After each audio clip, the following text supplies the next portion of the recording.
Hace 100.000 años, la esperanza de vida promedio era de 30 años. Uno de cada dos niños moría antes de cumplir 5, y tu mayor logro posible era simplemente no ser devorado hoy. Imagina que abres los ojos, no en tu cama, sino sobre tierra dura, rodeado de hierba alta en algún lugar de África Oriental, y lo primero que haces es escuchar con atención absoluta porque tu vida depende de identificar qué produjo ese crujido a 20 metros de distancia. Bienvenido a un martes cualquiera del Pleistoceno medio, donde despertarse ya era un acto de valentía porque significaba que sobreviviste la noche, algo que el 40% de tu grupo no lograría hacer ese año. El sol apenas comienza a teñir el horizonte y ya sientes el vacío en tu estómago, ese hueco constante porque no has comido proteína sustancial en 2 días. A tu alrededor duermen otros 25 humanos, tu tribu completa, apiñados junto a cenizas tibias de una hoguera que mantuvieron viva toda la noche porque el fuego es literalmente la línea entre existir y convertirte en cena de algo con colmillos más largos que tus dedos. Miras hacia la llanura y lo que ves no es paisaje pintoresco, sino un tablero mortal donde cada pieza puede matarte. Allá pastan búfalos antiguos, el pelorobis, bestias de casi 2 toneladas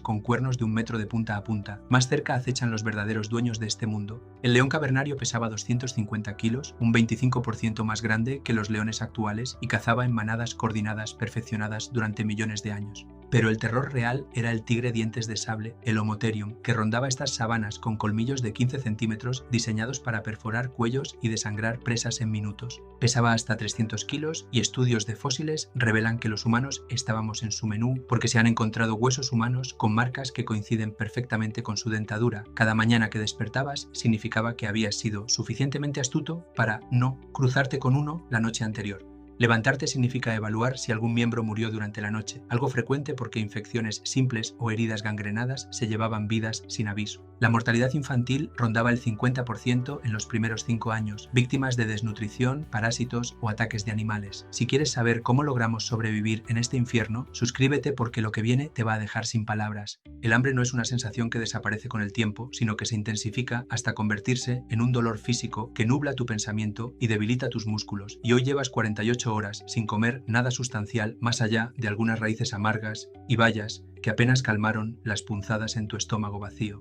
La tribu necesita carne desesperadamente porque nuestros cerebros grandes, esa ventaja evolutiva que eventualmente nos haría dominar el planeta, consumían aproximadamente el 20% de nuestra energía corporal total, una demanda metabólica brutal que solo las proteínas y grasas animales podían satisfacer de forma eficiente. Pero aquí está el problema fundamental que hacía de cada día una paradoja mortal. Nosotros éramos cazadores y presas simultáneamente en este ecosistema despiadado. Los humanos de hace 100.000 años no éramos depredadores, como imaginas en documentales épicos, sino carroñeros oportunistas que competíamos directamente con hienas gigantes, el pachicrocuta, bestias de 110 kilos con mandíbulas capaces de triturar huesos de elefante para extraer el tuétano. Estas hienas eran significativamente más grandes y fuertes que las actuales, y cuando encontrábamos un cadáver fresco teníamos que esperar a que ellas comieran primero o arriesgarnos a un enfrentamiento donde nuestras lanzas primitivas de madera endurecida al fuego eran nuestra única defensa contra garras y dientes diseñados para desgarrar.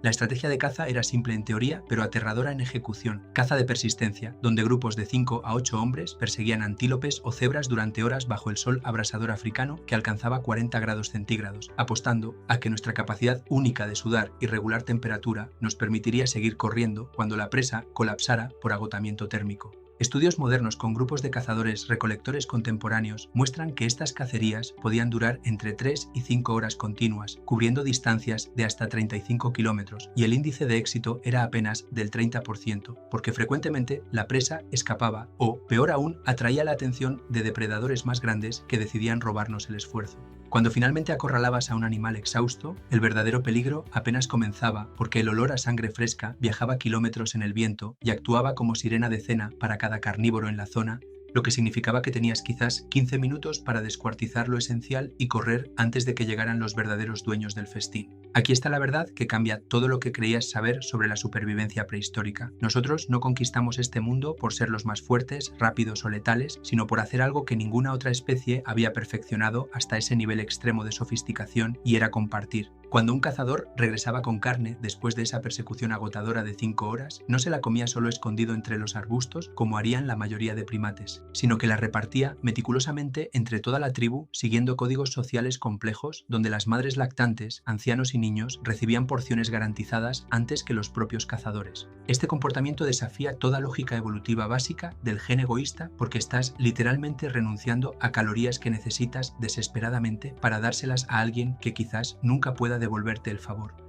Pero los antropólogos que estudian grupos cazadores-recolectores modernos han documentado que este altruismo recíproco aumentaba las probabilidades de supervivencia grupal hasta en un 60% comparado con estrategias individualistas. La razón es matemáticamente brutal. En un mundo donde la caza exitosa era impredecible y espaciada, compartir garantizaba que incluso en tus peores rachas alguien más te mantendría vivo, creando una red de seguridad social que precedió por 95.000 años a cualquier gobierno o institución formal.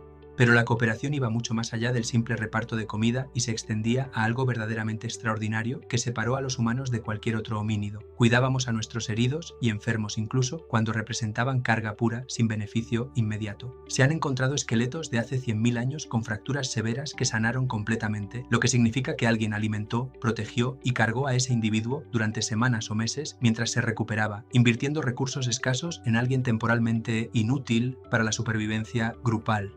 Un esqueleto particularmente famoso encontrado en Irak muestra a un hombre que vivió hasta los 40 años a pesar de tener un brazo atrofiado desde nacimiento y ceguera parcial, condiciones que lo habrían condenado a muerte inmediata en cualquier otra especie, pero que en grupos humanos activaban instintos de protección colectiva. Esta empatía operacional no era debilidad sentimental, sino estrategia evolutiva refinada durante milenios, porque cada cerebro que mantenías vivo, incluso herido, almacenaba conocimiento invaluable sobre dónde encontrar agua en sequías, qué plantas eran venenosas o cómo leer señales de tormenta. La puesta del sol no era un espectáculo romántico, sino una sentencia de muerte anunciada porque todo lo que te había amenazado durante el día se volvía 10 veces más letal cuando la oscuridad eliminaba tu única ventaja real sobre los depredadores, la visión a distancia. Los grandes felinos, hienas y una pesadilla particular llamada el leopardo africano se transformaban en asesinos perfectos bajo el manto nocturno gracias a su tapetum lucidum, esa capa reflectante detrás de sus retinas que amplificaba cualquier rastro de luz lunar hasta permitirles ver con claridad casi perfecta mientras tú quedabas prácticamente ciego dependiendo únicamente del círculo débil de luz que proyectaba tu hoguera. Dormir era un acto de fe colectiva donde se establecían turnos de vigilancia rotativa porque bastaba que una persona se quedara dormida en su guardia para que toda la tribu amaneciera descuartizada. Y hay evidencia arqueológica de sitios donde claramente esto ocurrió porque se encuentran restos óseos humanos dispersos con marcas de dientes de grandes carnívoros mezclados con herramientas y fogatas apagadas. Las noches duraban entre 10 y 12 horas dependiendo de la estación, una eternidad interminable de escuchar cada sonido amplificado por el silencio, cada crujido de rama convertido en potencial ataque, cada gruñido lejano calculando si se acercaba o alejaba de tu posición vulnerable. Pero los depredadores no eran tu único enemigo nocturno, porque las enfermedades mataban con eficiencia silenciosa que ningún colmillo podía igualar, y me refiero a parásitos intestinales que debilitaban tu sistema inmune hasta convertirte en sombra viviente, infecciones bacterianas que transformaban un corte menor en gangrena putrefacta que olías días antes de que la fiebre te matara, malaria que hacía arder tu cuerpo con 42 grados hasta freír literalmente tu cerebro. La esperanza de vida de 30 años no era promedio poético, sino realidad estadística brutal, donde el 70% de muertes ocurrían por enfermedad e infección, no por ataques dramáticos de animales. Una herida que hoy sanas con antibióticos en una semana te condenaba a agonía de 10 días observando cómo tu propia carne se pudrían mientras la tribu decidía si valía la pena seguir alimentándote o dejarte atrás cuando migraran.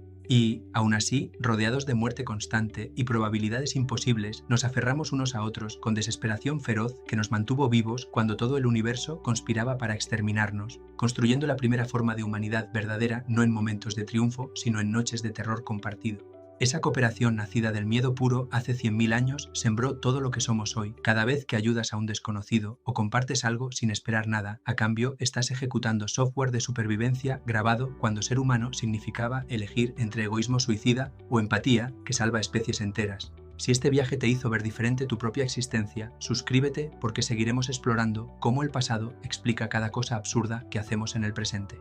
Nos vemos en los comentarios.